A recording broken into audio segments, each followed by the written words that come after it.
안녕하십니까. 유엔미래포럼의 박영숙입니다. 저기 고르첼이 Today we talk about large language models, artificial general intelligence, and merging with machines. Ben Gorsel is a computer scientist, a mathematician, and an entrepreneur. He's the founder and CEO of 싱귤래리티스튜디오한국대표, and his work focuses on Agi, which aims to create truly intelligent machines that can learn, reason, and think like humans. This was another talk that was conducted at the Center for the Future Mind at the MindFest conference at the beautiful beach of Florida Atlantic University. Expect to hear more discussions on AI by speakers like Gorsel.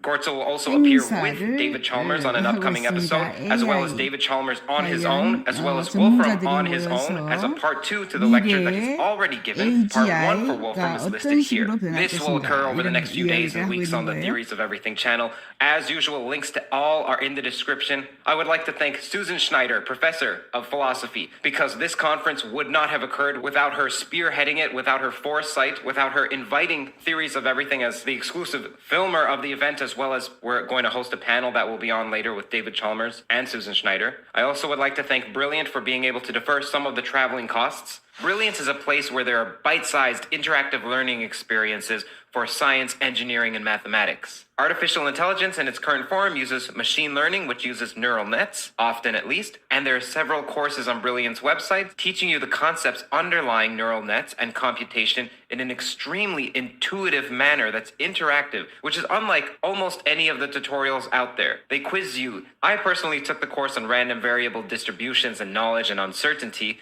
because I wanted to learn more about entropy, especially as there may be a video coming out on entropy, as well as you can learn group theory on their website, which underlies physics, that is SU3 cross SU2 cross U1 is the standard model gauge group. Visit brilliant.org/TOE to get 20% off your annual premium subscription. As usual, I recommend you don't stop before 4 lessons. You have to just get wet. You have to try it out. I think you'll be greatly surprised at the ease at which you can now comprehend subjects you previously had a difficult time grokking. Thank you again to Ben Gorsel. There are many, many more plans coming up for the Theories of Everything channel. TOE is not just a podcast, it's a project. If you'd like to hear more from this channel, this project, then feel free to subscribe and YouTube will suggest you more. There's a variety of upcoming content on the themes of theoretical physics, consciousness, artificial intelligence, and philosophy. Enjoy.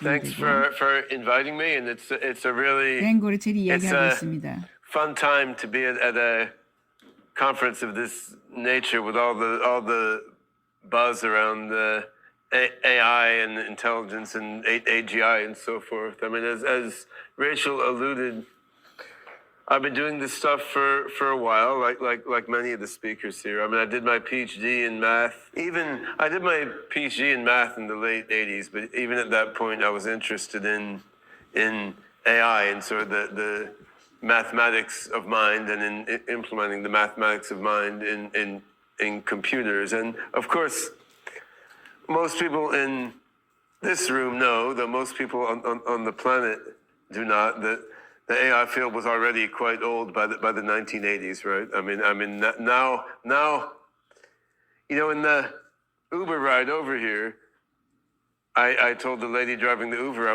was going to a conference on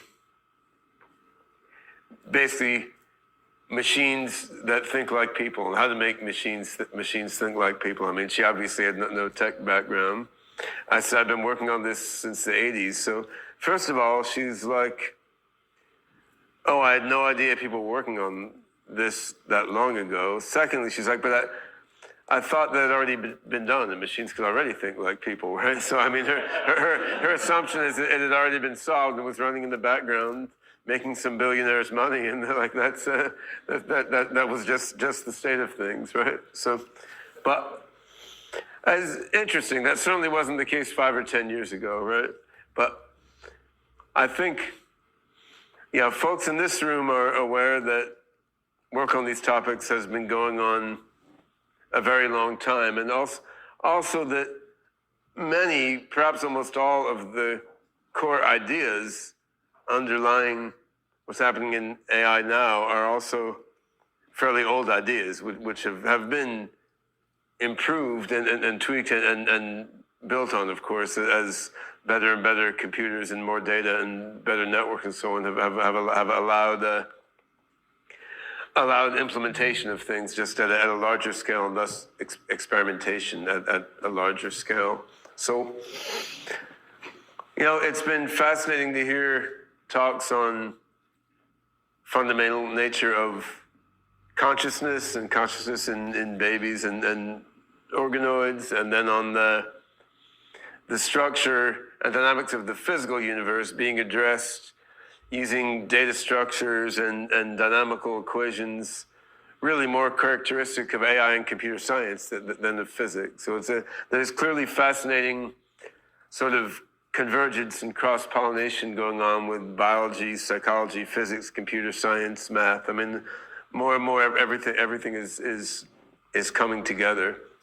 What I want to focus on in my talk today is what I think are viable paths to get from where we are now, where we have machines that can fool the random Uber driver into thinking that they are human-like general intelligences.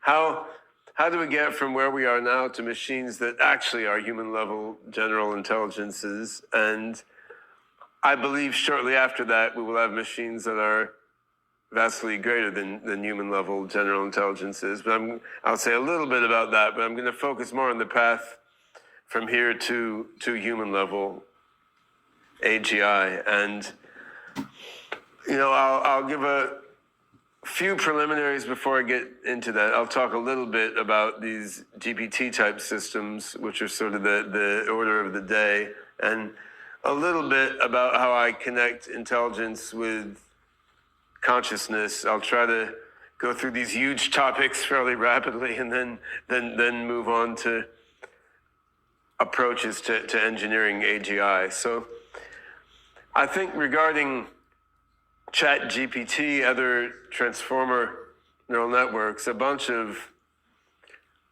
correct and interesting things have been said here already. I mean, I was also impressed and surprised by some aspects of the function of these systems.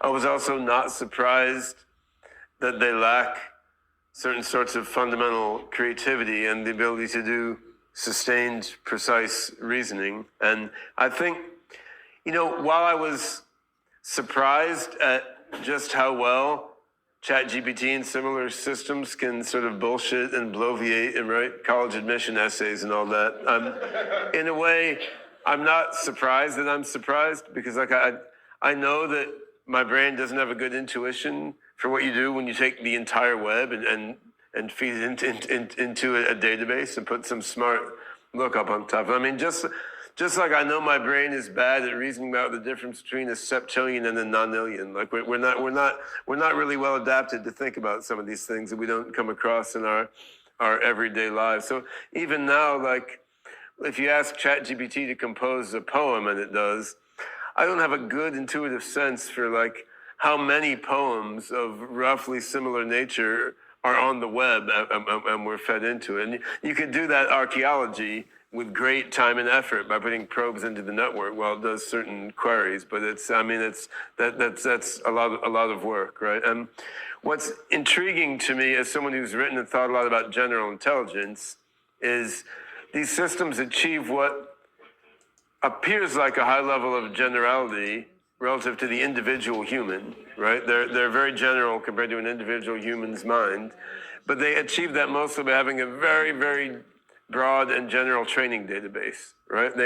They don't do big leaps beyond their training database, but they can do what appears very general to an individual human without making big leaps beyond their training database, because their training database has the whole fucking web in it, right? And I mean, it's a very interesting thing to do. It's a cool thing to do. It may be a valuable thing to do, right? And it may be that using this sort of AI, not GPT in particular, but large language models, transformer neural nets of this character, done cross-modally integrated with reinforcement learning. I mean, it may be that with this type of AGI, it may be that with this type of narrow AI system, even falling short of general intelligence in the human sense, I won't be shocked if that ultimately obsoletes like 95% of human jobs, right? I mean, there's a lot more work to be done to get there, of course. I mean, many jobs involve physical manipulation, and integrating LLMs with robots to do physical manipulation is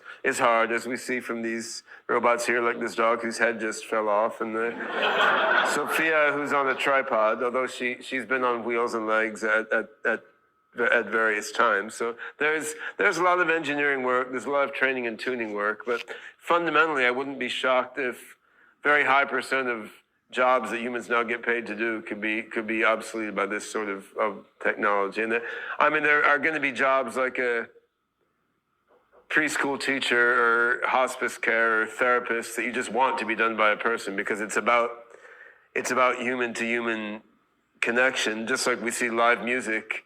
Even though recorded music may sound better because we like being in the room with people, other humans playing music, right? But that's a minority of jobs that people do. And there are also jobs doing things that these sorts of neural nets, I think, will never be capable of. And I'll come to that in a moment, though I think different sorts of algorithms could do it. But it's not a big percent of human jobs, right? So one lesson to draw here is almost everything people get paid to do is just rote and repetitive recycling of stuff that's already been done before, right?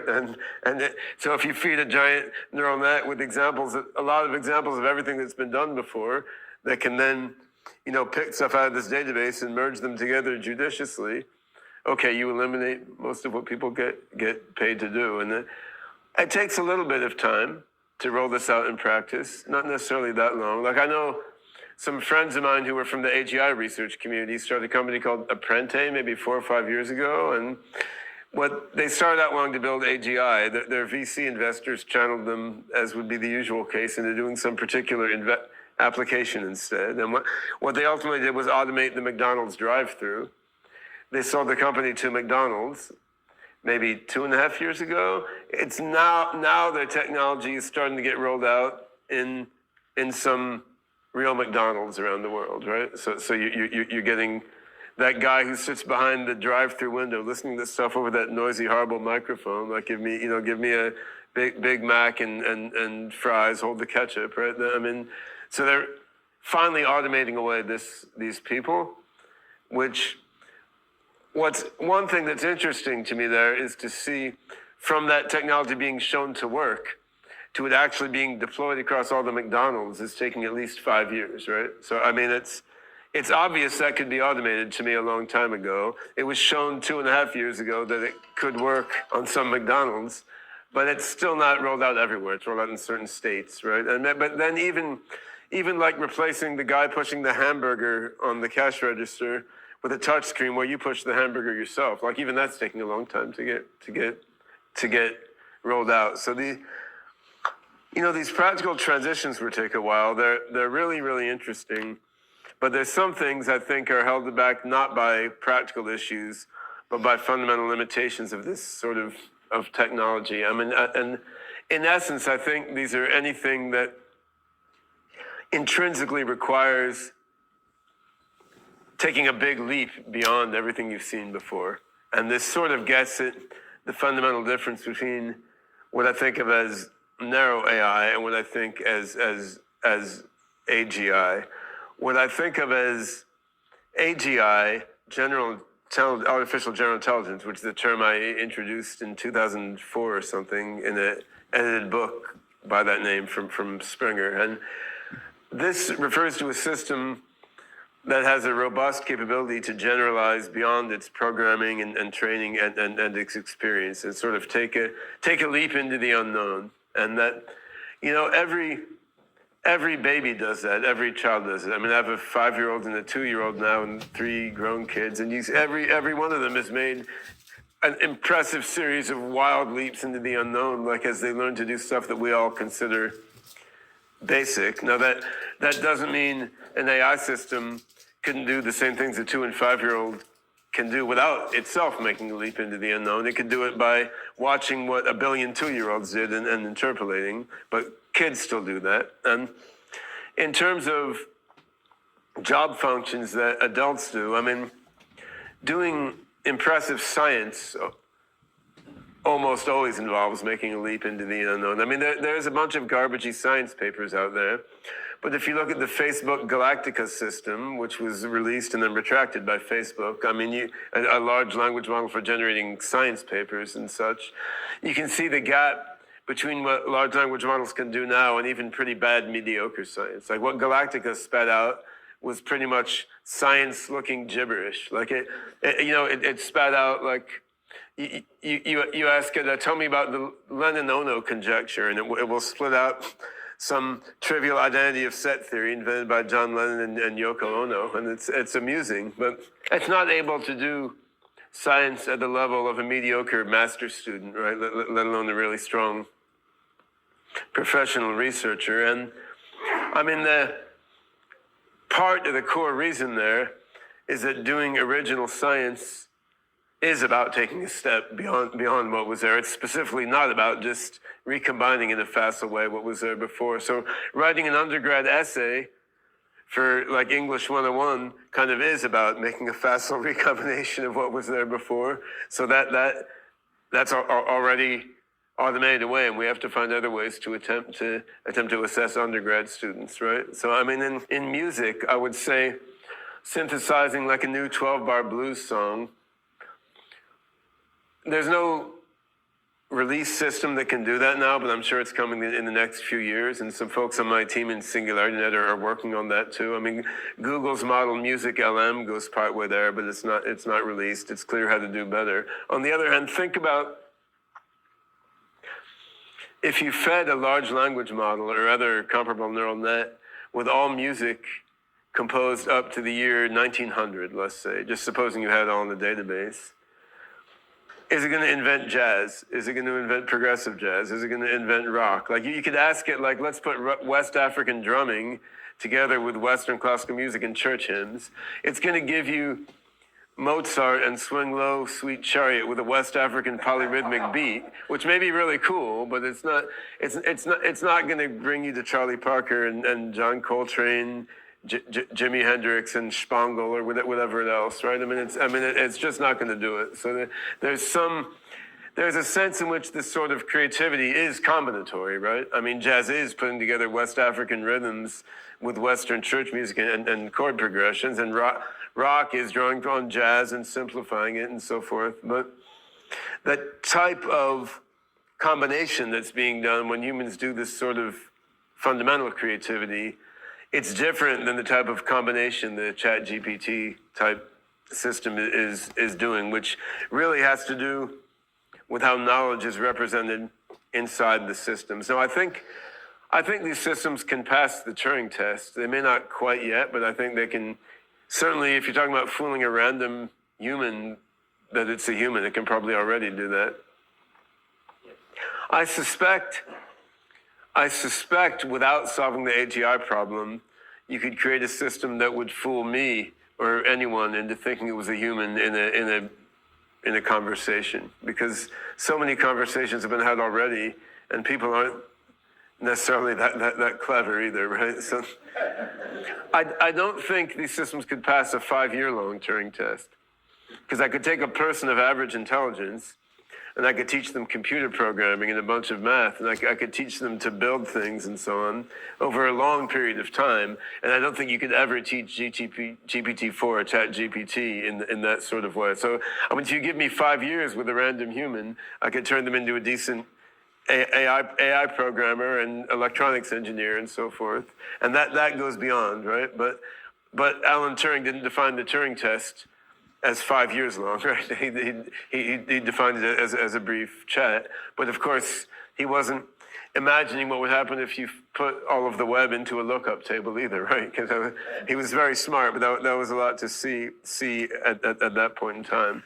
So I think, I mean, another example of something I think this sort of system wouldn't be able to do, let's say business strategy or political policy planning at the high level, because there, the nature of it is you're dealing with the world that's changing all the time and always throwing something new and weird at you that you didn't expect. And if you're really just recombining previous strategies, it's not a terrible thing to do, but it's not what has built the greatest companies. What's built the greatest companies is, you know, pivoting in a weird way and making a leap beyond experience. So I mean, there certainly are things humans do that go beyond this sort of facile, large-scale pattern matching and pattern synthesis. But it's interesting how far you have to reach to find them.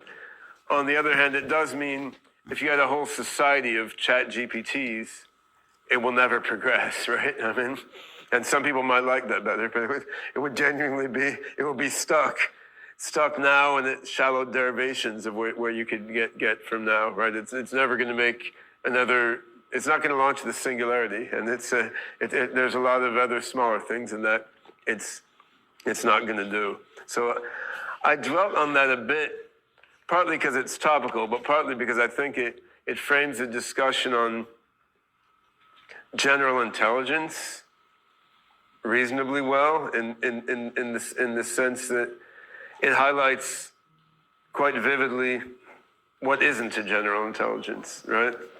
Now, what is an intelligence is a bigger and subtler question, obviously, and I'm going to mostly bypass problems of consciousness that were discussed here this morning, not because they're not interesting, but that's a whole subject area in itself, and I don't have that much time. But I'm fundamentally somewhat panpsychist in orientation. So I mean, I tend to think that, you know, this microphone has its own form of consciousness, and I don't care much if you want to call it consciousness or proto-consciousness or blah blah blah or whatever. But I think that the essence of what it is to experience, to me, is just immanent in everything, and it does manifest itself differently in the human brain than in a microphone, and how similarly it will manifest itself in the human level AGI from a biological brain. It's a very interesting question, and it probably depends on many aspects of how similar that AGI is to the human brain. So, like, what's the continuity between structure and dynamics of a cognitive system and the experience felt by that system? Is a small change in structure and dynamics always lead to a small change in the felt experience? Like, there's a lot of fascinating, subtle questions there, which I'm going to punt on for now. We can give another talk about that some other time. But what is intelligence? It's a slightly more interesting and relevant question. I also think not such a critical one. Like, fussing about what is life is not much of what biologists do, and you can do a lot of progress in synthetic biology without fussing a lot about what is life and worrying about whether a virus really is or isn't alive. Like, who really cares? It's a virus. It's doing its thing. It has some properties we like to call lifelike. It lacks some others. And synthetic biology systems, each of them may have some properties we consider lifelike and lack some others. That's fine. But there's still something to be gained by thinking a little bit about what is intelligence, what is general intelligence. Marcus Hutter had a book called Universal AI, published, would have been 2005 or something. He proposed a formalization of intelligence, which basically is the ability to achieve computable reward functions in computable environments. And you have to weight them, so you're averaging overall reward functions in all environments. And what he does is he weights the simpler ones higher than the more complex ones. And this leads to a bunch of fairly vexed questions of how do you measure simplicity, and how equivalent is it to transfer between one measure of what environments rewards are simpler than others. But one thing that's very clear when thinking about this sort of definition of intelligence is humans are pretty damn stupid. Look, we're very bad at optimizing arbitrary computable reward functions in arbitrary environments, right? I mean, for example, running a 708-dimensional maze is very hard for us, right? I mean, which is not even complex thing to formalize, right? I mean, we learn to run a 2D maze, 3D maze maybe. Beyond that, most people will become very confused. But then, I mean, in the set of all computable environments and reward functions, there may be far more higher dimensional mazes than 2 or 3 dimensional mazes, depending on how you're weighting things, right? Let alone fractal dimensional mazes. I mean, there's a lot of things we're just bad at. We come out very dumb by that criterion, which may be okay. We don't have to be the smartest systems in the universe. But an alternate and more philosophically deep way of thinking about intelligence was given by my friend Weaver, aka David Weinbaum, in his PhD thesis from the Free University of Brussels, which was called Open-Ended Intelligence. And he's going back to continental philosophy and the Deleuze and Guattari and so forth. He's looking at intelligent systems as a complex, self-organizing system which is driven by the dual complementary and contradictory drives of individuation, trying to maintain your boundary as a system, which relates somewhat to autonomy as it was discussed earlier today, but is, I think, more clearly defined. Individuation and then self-transcendence, which is basically trying to develop so that the new version of yourself, while connected by some continuous thread with the older version of yourself, also has properties and interactions that the old version of yourself couldn't ever understand, right? And of course, all of us have both individuated and self-transcended over the course of our human lives. Human species has also.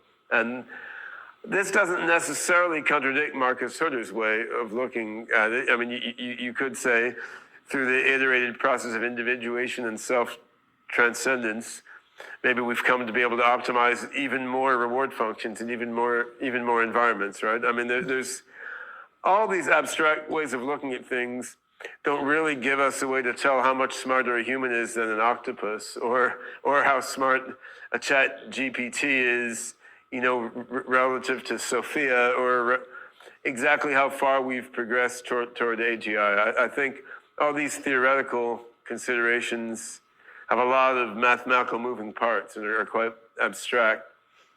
In practice, what we see is most people will give credit to ChatGPT for being human-level AGI, even though experts can see it isn't. I had posed a while ago what I called the robot college student test, where I figured if you had a robot, say a couple dot versions ahead of this one, you have a robot that can go to, let's say, MIT, do the same exact things as a student, roll around the classes, sit and listen to the assignments, take the exams, do the programming homework, including group assignments, and then graduate. And then I figure then I'm going to accept that thing is, in effect, a human-level general intelligence. And I mean, I'm not 100% on that, so I might be able to hack that, but you can see the university is set up. It is set up precisely for that purpose, right? I mean, it's set up to teach. It's set up to teach a science university especially. It's set up to teach the ability to do science, which involves leaping beyond what was known before. And it's set up to try to stop you from cheating also, right? So, I'm assuming there the robot isn't going to class and cheating by like sending 4G messages to some scientist in Azerbaijan or something, but like going through it in a genuine way. But again, that sort of test, you could argue about the details. It's measuring human-like general intelligence, and I mean it's very clear you could have a system that's much smarter than people in the fundamental sense, but misses social cues, so that it wouldn't do well in group assignments in college or something. And you can see that from the fact that there are autistic geniuses who are human and would miss social cues and do poorly in group assignments, right? And they're still within the scope of human systems. So I'd say fundamentally, you know, articulating what is intelligence, it's an interesting quest to pursue. I'm not sure we've gotten to a final consensus on what is intelligence that bridges the abstract to the concrete. I'm not sure that we need to. It's pretty clear we don't need to. Like we could make a breakthrough to human-level AGI and even superhuman AGI, and we still haven't pinned down what is intelligence. I mean, just as I think we could do synthetic biology to make weird, new, freakish life forms come out of the lab, without having a consensus on like fundamentally what is life. So how do I think we could actually get to human level general intelligence if transformer neural net, chat GPT type systems are not the golden path?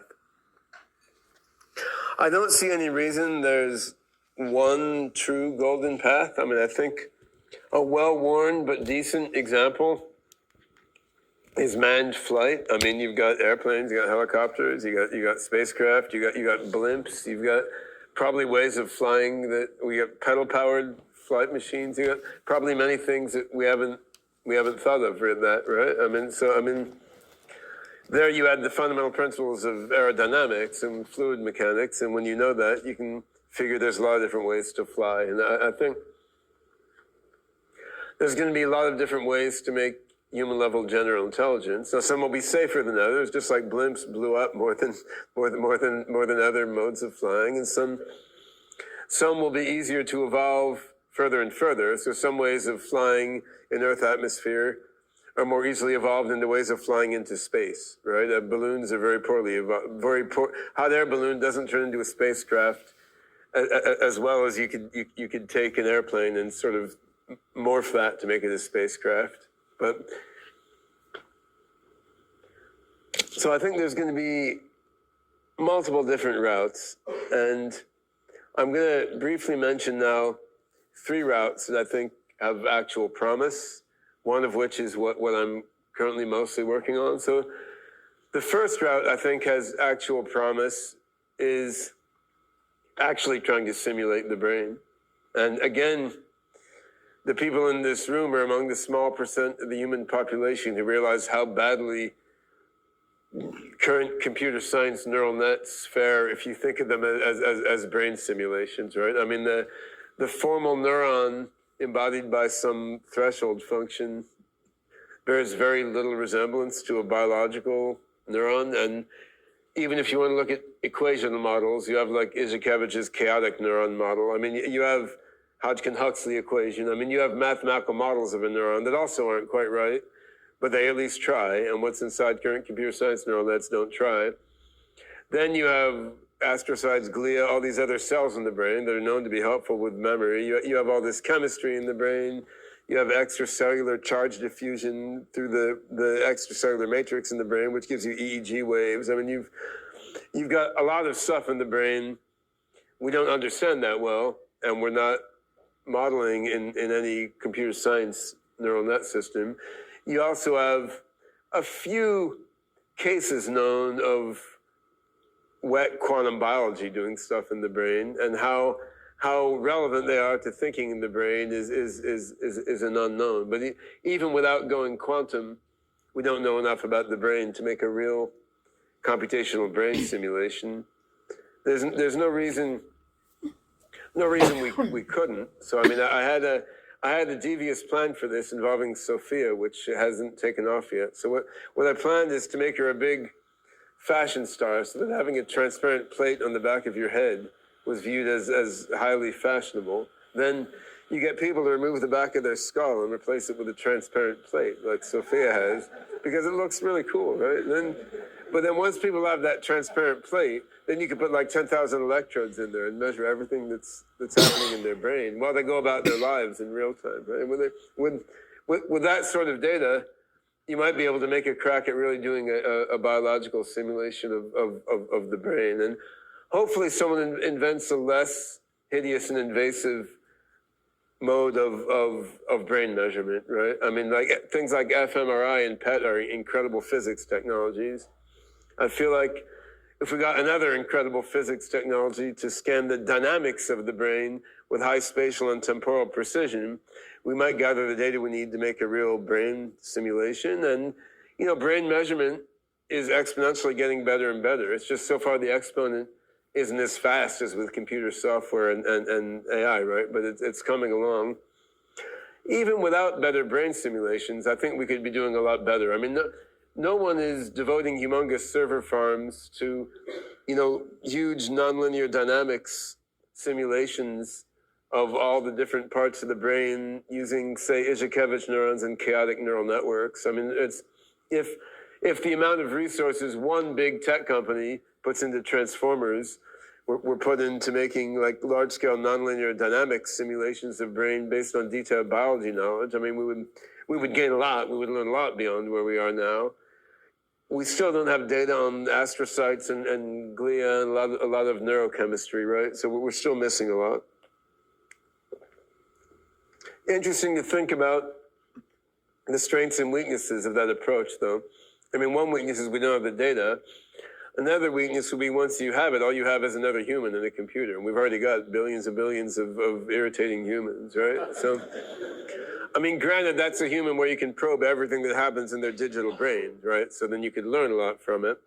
But the human brain is not designed according to modern software engineering principles or hardware engineering principles, right? For better and worse. I mean, say short-term memory 7 plus or minus 2. What if you want to jack that up a bit? Like, there's probably not a straightforward way to do that. That's probably wrapped up in weird nonlinear dynamic feedbacks between, you know, the hippocampus, cortex, thalamus, and so forth. We're not designed to be modded and upgraded in a flexible way. We do have some interesting adaptive abilities. Like if you graft a weird new sense organ into the brain will often adapt to being able to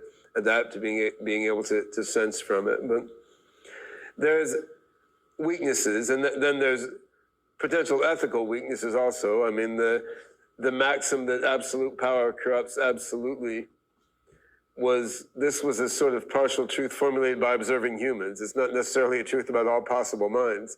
But if you're making a human in a computer, if you do find a way to jack up its intelligence, then maybe you're creating like a horrible science fictional anti-hero, like this human who lives in a computer and is smarter than everyone else, but knows he'll never really have a human body. I mean, we can see how the movie ends. But that's, anyway, one possible route. Another possible route, which is very interesting to me and would be a lot of fun, but is not something I'm putting a lot of time into right now, is a more artificial life type approach. I mean, the field of A-life had a peak in the 90s or something. You were trying to make these sort of ecosystems of artificial organisms that would then evolve smarter and smarter little creatures. Didn't go as well as it wanted, but of course, you know, when I was teaching neural nets at University of Western Australia in the 90s, it took 3 hours to run a 30 neuron network with their current backprop, and everyone was bitching that neural nets are bad because they're too slow and they'll always be too slow, right? So it could be that what happened with neural nets can also happen with A-life, right? I mean, it could be just scale. I mean, certainly the ecosystem has a lot of scale, right? And what you find is when you have more scale, you can then screw around with the details more and find out what works. So it seemed like an artificial life never found quite the right artificial chemistry to underlie the artificial biology. Not that many things were tried.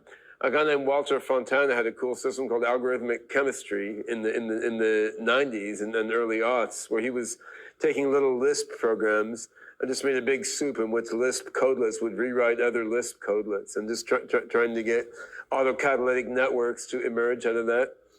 Didn't go that well, but I mean, the amount of computational firepower being leveraged there was very, very small, right? So it seems like, I mean, there's an argument against it, which is like it took billions of years for life to emerge on Earth with a very large number of molecules involved with doing randomish sort of things. On the other hand, we can take leaps, we can watch experiments, we can fine-tune things as a human, like more aggressively than the Holy Creator appears to have done with evolution on Earth, right? So, I mean, I think, again, this is something that gets very little attention or resources now, but it would be really interesting to see what, like a Google scale experimentation in artificial life would lead.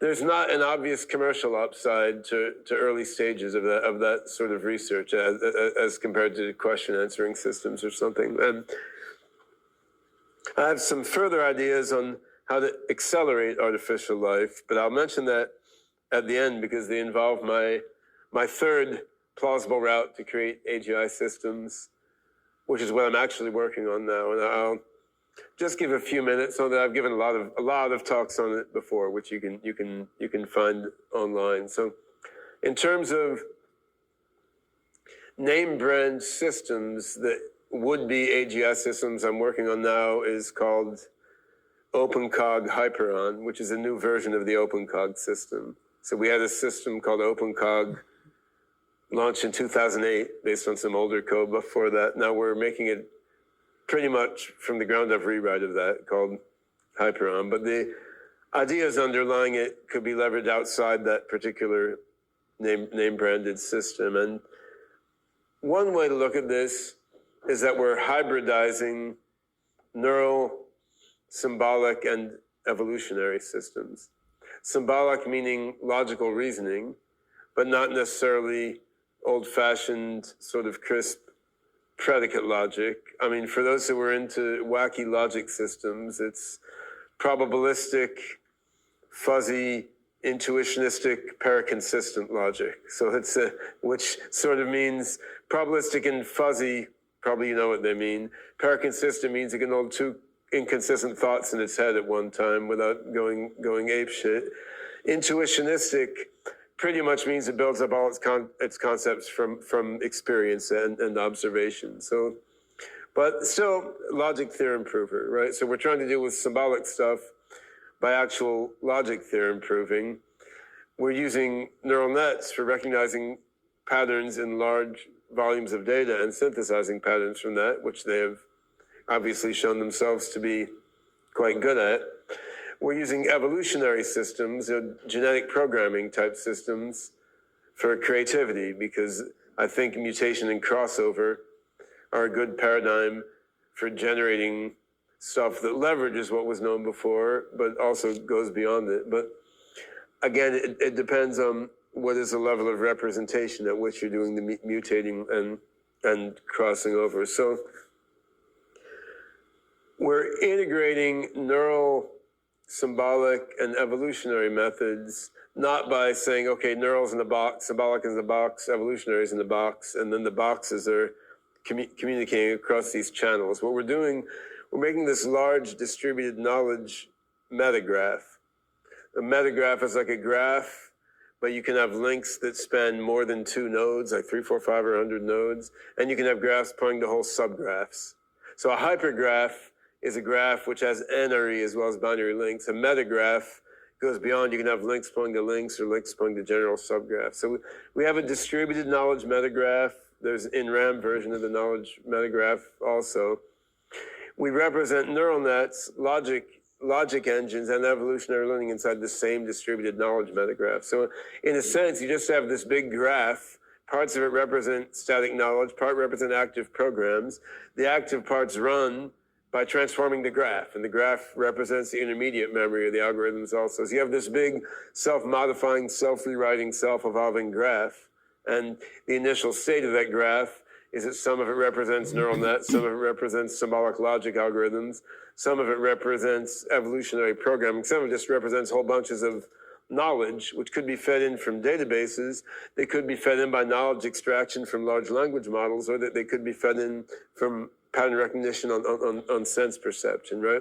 And to go deeper than this into what we're doing with Hyperon involves more math than I could go into here, especially without the presentation or anything. But if you look at it, there's a paper I wrote and posted on Archive a couple of years ago called The General Theory of General Intelligence. And what I go into there is how you take neural learning, probabilistic programming, evolutionary learning, logic theorem proving, you represent them all in a common way using a sort of math called Galois connections. So I use Galois connections to boil these AI algorithms all down to fold and unfold operations over metagraphs. So that's probably gibberish to anyone without some visibility into the functional programming theory literature. But I guess the takeaway from that is we're trying to use advanced math to represent neural, symbolic, and evolutionary learning as separate views into common underlying mathematical structures, so that they're all kind of different aspects of the same meta algorithm rather than different things living in separate boxes. Now, there's a connection between this and the artificial life approach to AGI, which I would love to approach at some point. And the connection is, if you were brewing a bunch of artificial life populations on many different machines around the world, wouldn't it be interesting to shortcut evolution and train a smart machine learning system to predict which artificial life populations had promise and kill the ones that didn't early, right? And you couldn't do that too aggressively, or you're gonna kill the hopeful monsters, right? But you could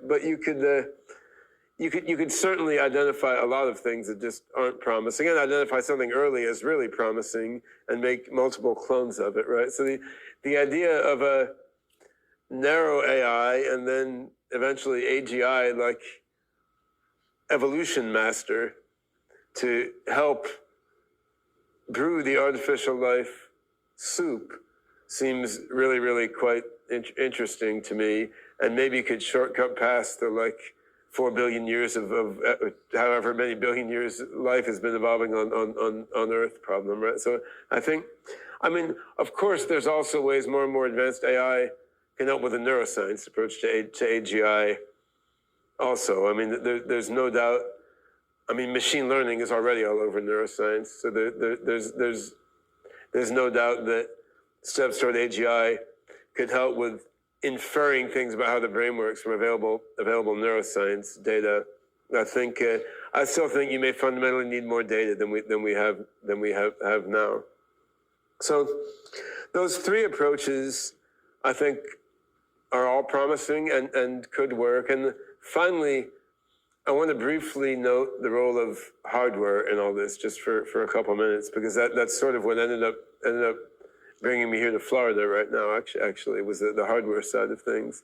So, if you look at, what caused neural nets to transition the way that they did. We were all doing neural nets for decades. They were slow. They were conceptually intriguing, but they weren't doing incredibly amazing things. The reason they took off so much is pretty much porn and video games, right? It's because GPUs became so popular, and the GPUs do matrix multiplication really fast, and they plug them into regular PCs. They do matrix multiplication across many processors concurrently. But lo and behold, matrix multiplication is also what you need for running many simulations in areas of science, and it's also what you need for running neural nets quickly, right? So it turned out that these GPU cards, which were created for video games and video rendering, right? These turned out to be the secret sauce for scaling up neural nets just so they could run faster. And in 1990, when I was a professor at University of Nevada, Las Vegas, we had a $10 million Cray YMP supercomputer. It could do 1,000 things at a time, which was so much for then, $10 million. I remember we programmed it in sort of parallel Fortran. And now GPU, of course, garden variety GPU can do more than 1,000 things at a time. And each of those things is done much faster than the Cray did. So we were playing then with neural nets on this supercomputer. We saw what it could do. But now, you have multi-GPU servers and racks and racks and racks of them, right? So clearly, the hardware innovation, it didn't exactly let you take the code we were running in the 80s and 90s and make it work better, but it let you experiment with that code, see what worked, what didn't work, tweak it with fast experimentation, find something conceptually fairly similar that does amazing stuff. And so one question is, what hardware would let you pursue these other three approaches to AI that I outlined way better than has been done historically? And for brain simulation, I think it's clear what you'd need are actual neuromorphic chips, right? Most of what are called neuromorphic chips are not so much, but you can take Izhikevich's chaotic neuron and put it on a chip, and there's some research papers on it, though it's not being done at scale. I mean, you could take glia and astrocytes and put our knowledge about them on the chips. Like, I mean, you could try really hard to make an actual neuromorphic chip to drive large-scale brain stimulation. On the side of hybrid architectures, I'm actually working on a novel AGI board together with Rachel St. Clair, who introduced me up here, who's a postdoc here and who invited me to come speak here. So Rachel had designed this hypervector chip, which puts on hardware very fast manipulations of very high-dimensional bit vectors, which gives faster ways to implement neural nets, but also faster ways to do various things with logic engines. I had developed a chip that allows you to do pattern matching on graphs very fast by putting the graph on hardware. So we figured we can put her hypervector chip, my graph pattern matching chip, deep learning GPU and a CPU, put them on the same board, connect them with very modern, fast processor-to-processor interconnect. Now, maybe if you do that, you'll have a board that does for this sort of hybrid neural symbolic evolutionary system something similar to what GPUs did for neural nets. At least it's a plausible hypothesis. So we're going through the simulation process and looking for manufacturers and so forth. But again, that's both a real project, which I think is cool, done through Rachel's company Simuli, and it's a sort of just case in point, right? Like we should see a flourishing of more diverse sorts of hardware that bake diverse sorts of AI processing into the hardware, and that's as important as experimenting on the software, because we can see historically it's a lot of what led us where we are with neural nets today. So yeah, to briefly wrap up, I mean, it's a super exciting point in the history of AI. We have systems that do more human-like stuff than ever before. I think they're not AGIs, and cognitive science thinking is very useful for understanding the ways in which they're not intelligent like humans are.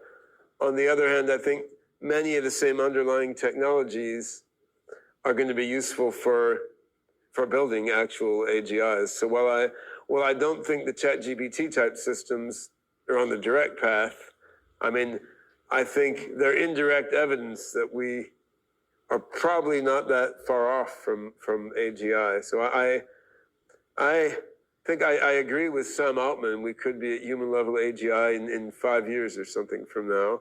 I also won't be shocked if it's 15 years. I'll be shocked if it's 50 years. And what's cool is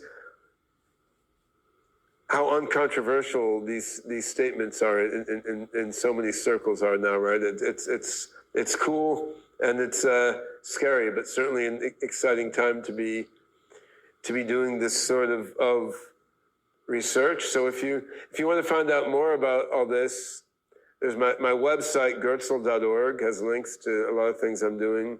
The website of my company, singularitynet.io, has links to a lot of AGI stuff, as well as telling about our blockchain-based platform for running AI decentralized across a global network with no central controller, which I think is critical to the ethical rollout of AGI, but I didn't even have time to get into today. And now we all have to go to the beach and have a barbecue.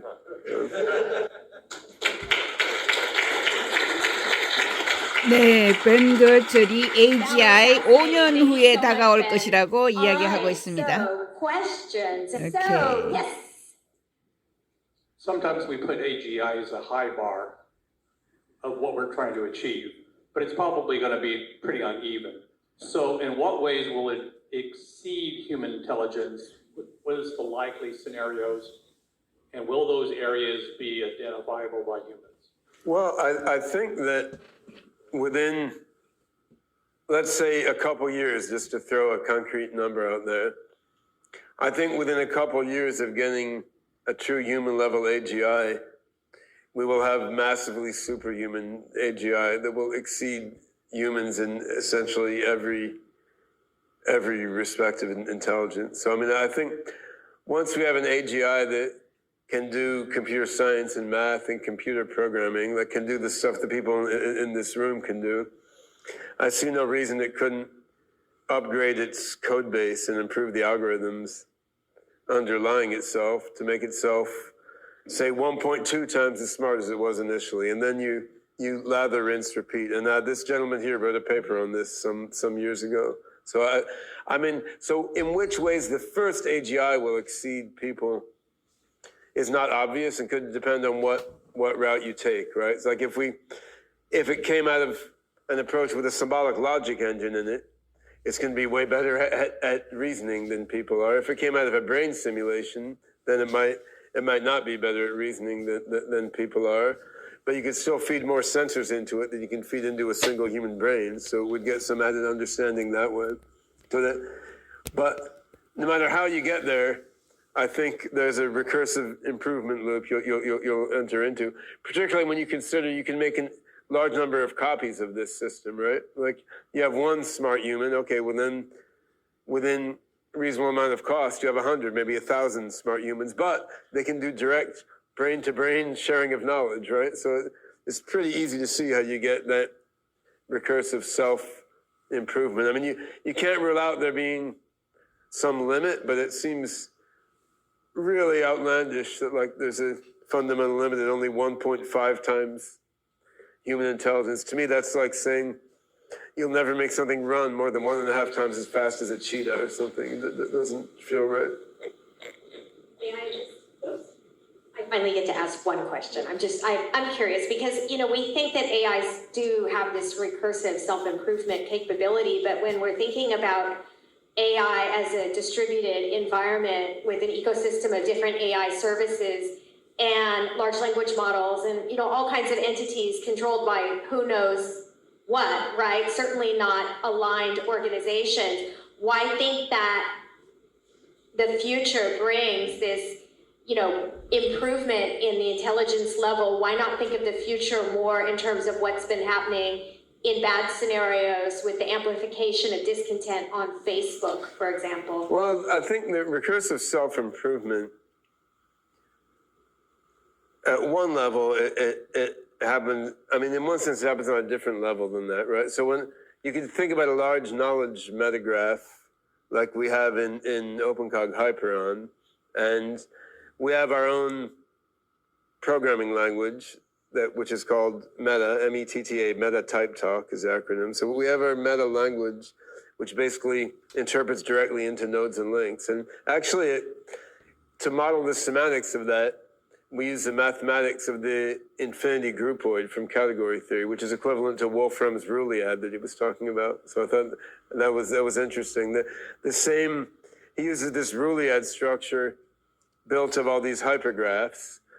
The Rulliad is basically the infinity groupoid from category theory, although Rulliad is a whizzier name.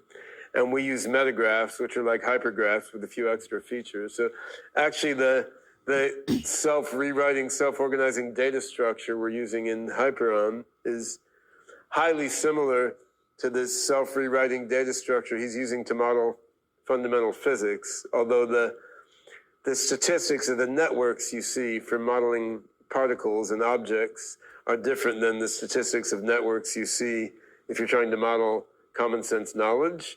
But there's not a contradiction. Those could be structures on different levels of the same network. So, I mean, at that level, the ability to self-modify and self-organize would like occur within the distributed network mind of a single OpenCog system or something. Now, if you're talking about across the whole planet, I mean, then you're basically you're looking at two different scenarios: before or after the AGI takes over the world, right? So, I mean, before the AGI takes over the world, you probably have a highly splintered off scenario, like right now, where China is building its own networks, the US is building its own networks. Russia was trying to before they got distracted murdering people, right? So, I mean, so there's a. On the other hand, what we're trying to do with SingularityNet is make an open and decentralized infrastructure for deploying AI. So, you think of things like the internet or Linux, which are everywhere with no central controller, right? So if the first AGI is rolled out like that, it becomes like BitTorrent or something without the illegal copyright aspect. But I mean, it becomes like it's all over the place. It's running on machines all over the place with different nodes, and no one country has a monopoly of it. No one can stop it. But again, in the transitional phase, while we make the transition from narrow AI to AGI, and then from the first inklings of AGI to full-on super AGI, what happens to human society during that transitional phase is a very nasty and difficult question, right? Like what happens when 90% of human jobs are obsoleted, but the super AGI hasn't yet created a molecular nanoassembler to airdrop into everyone's farm, right? Then the developed countries will give universal basic income to everyone, and Africa will remain subsistence farmers with no work outsourced to them. Then their kids who can computer hack will hack into the power grid in the West and wreak a lot of havoc. So I think there can be quite difficult scenarios in the interim.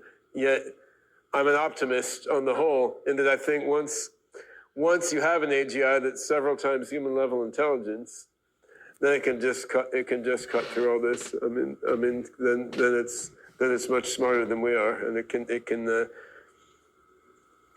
build its own robot factories to build new robot factories to create smarter AGIs. And paperclip factories, maybe, right? Well, humans become like the squirrels in the national park, right? I mean, they carry out their own love lives. They hunt, they fight, they build stuff, and the rangers don't try to interfere with their social lives, right? It's going to be fun talking to you more, Ben. I think we're on the same wavelength. Okay, so there were some earlier questions, starting with Garrett and then Carlos. So actually, I have a question, because you did bring it up a little bit, and I could talk to your about this, but I just want to ask about this because you brought up A-Life, and also obviously like the significant hardware limitations with the idea of AGI. But in some sense, right, like, you know, I guess, what would you say in terms of how important the hardware question is for realizing AGI, like in the near term? So I don't think we fundamentally need different hardware to get to human level AGI. I mean, unless we're all wrong that classical computing is good enough, and you really need quantum computing, which I don't see evidence for, but I can't give it a 0 probability. But I mean, by and large, from what we see about in the brain and what we see with AI systems out there now, you don't need radically different hardware. But by the same token, you don't need GPUs to do neural nets either, right? You could do it all on CPUs. It just costs more. The thing is, a couple orders of magnitude extra cost and extra power consumption is a sort of practical obstacle that can delay something by decades. But I mean, in the scope of history, delaying by decades doesn't matter either, right? Well, I guess that kind of gets to one of my questions to go to, right? Which is like, there's a difference between achieving the goal of AGI with the hardware, despite the outrageous energy cost of mining the core of the planet to realize this kind of, you know, whatever magnitude order of intelligence greater systems. But then, right, I mean, it seems like with the hardware Rachel and I are working on, you could speed up the operations of systems like OpenCog or biologically realistic neural nets by at least like a couple orders of magnitude. So, I mean, if you can speed things up by between 100 and 1,000 times, very helpful. So, I mean, so if you think about, say, a GPT-3 model cost $5 million, $10 million to train.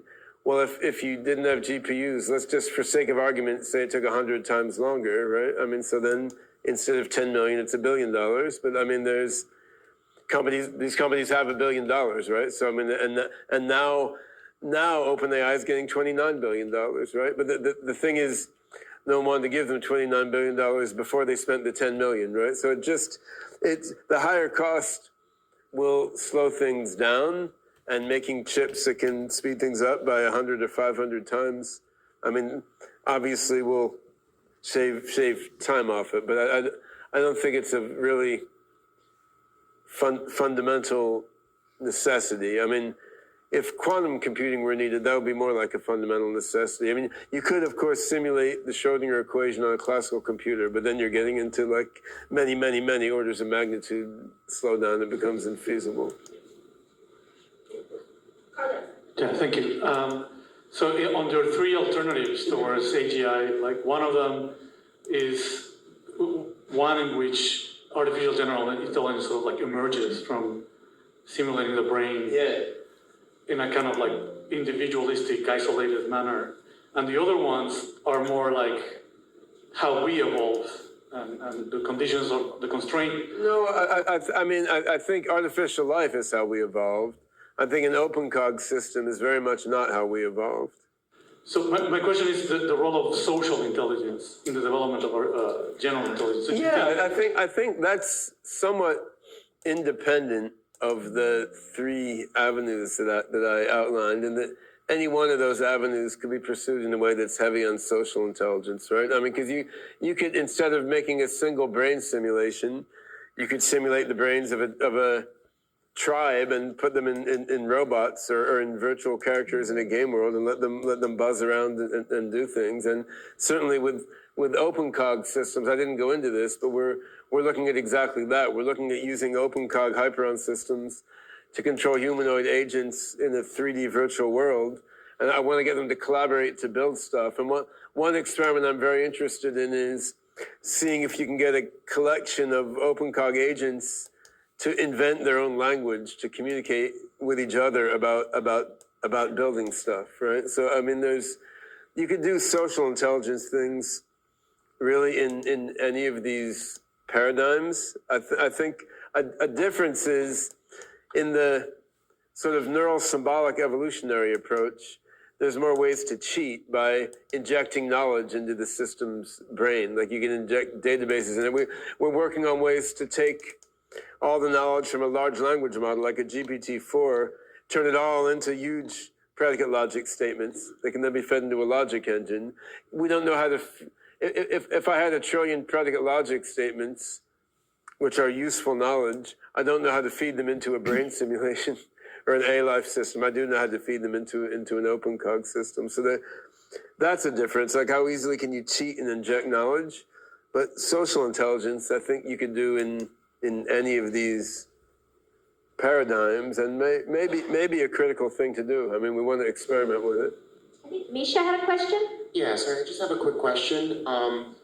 You just mentioned the having different agents, and I wanted to hear more about the importance, maybe to you, whether you consider that important or not, of agency and agent in environment in the context of intelligence. I mean, I think it's important to human-like intelligence that we evolve to control these bodies, which are solid objects that move around in an environment comprised largely of other solid objects, and that we're sharing this environment with other similar looking objects that seem to do kind of the same things as us, and that we need to do things collaboratively with them. I mean, clearly, if you want to ask, like, what's the prior distribution over observations and actions characterizing human intelligence, a lot of it has to do with embodied communication, with like shared communication with others with similar bodies in a similar world. Whether that's fundamental to AGI in general, perhaps not, but it's pretty fundamental to human-like general intelligence. Parker had a question. Yeah, this is awesome. Thanks. And I'm sure you've talked about this in your other talks. Can you speak to like the ratio between the neural net, symbolic, and evolutionary? Is one more important than the others? Is it a split, or is that like proprietary that you can't talk about? I mean, I think in the end, any of these three paradigms could build a very powerful AGI with enough resources. On the other hand, with 50 lines of Lisp code, you could implement what Marcus Ritter called AIXITL, which could have arbitrarily high intelligence using enough resources. So that's not that strong a statement. I think Yeah, they're each important for different things. And I think you could build a variety of different systems that weights each one more highly if you wanted to, actually. So you could make a system that was mostly a transformer neural net with just adding little bits of symbolic reasoning on to stop the transformer neural net from being too inconsistent with itself. Or you can make a system that's mostly a symbolic reasoning engine and just outsources low-level pattern recognition and synthesis to a neural net. And these would just be different flavors of minds that, they might differ more than an autistic person from an average person, but there'd be different variations of the same mind architecture. I mean, as I'm thinking of it by default, what I'm doing now, this symbolic probabilistic reasoning engine is sort of the core that everything feeds into, and we're extracting knowledge from large language models, and then we're using neural nets for perception and action. We're using evolutionary learning to come up with new ideas that are then validated or rejected by the reasoning engine. But on the other hand, the software plumbing could sort of be used to make a variety of different systems that weight different components more highly. So that I think that will in large measure be an evolutionary, experimental question, right? But it's a bit like asking how important is the attention mechanism inside a transformer, right? Because I mean, it's there. A lot of other things are there too, and they all have to work together. So Elon had a question. Do we have a definition of AGI, right? What do we mean by AGI? Do you have a working definition? It sounds like you have a sort of complementary, which many people do. You know it when you don't see it, right? In some sense, you haven't seen that thing, that creative spark, for example. I mean, I think I talked about this in the beginning of the talk. I think there are definitions of AGI in a broad sense, and Marcus Hutter got the ball rolling on that in his book, Universal AI. I mean, Shane Legg's PhD thesis, Shane later went on to found Google DeepMind. His PhD thesis gives an algorithmic information theory-based definition of general intelligence. So that's there. So then what we mean by a working definition, I guess, is a definition of human level AGI, and there isn't a really crisp definition there, and I think that makes sense because biology and psychology are not so crisp and elegant, right? Like human level intelligence is just whatever humans happen to evolve.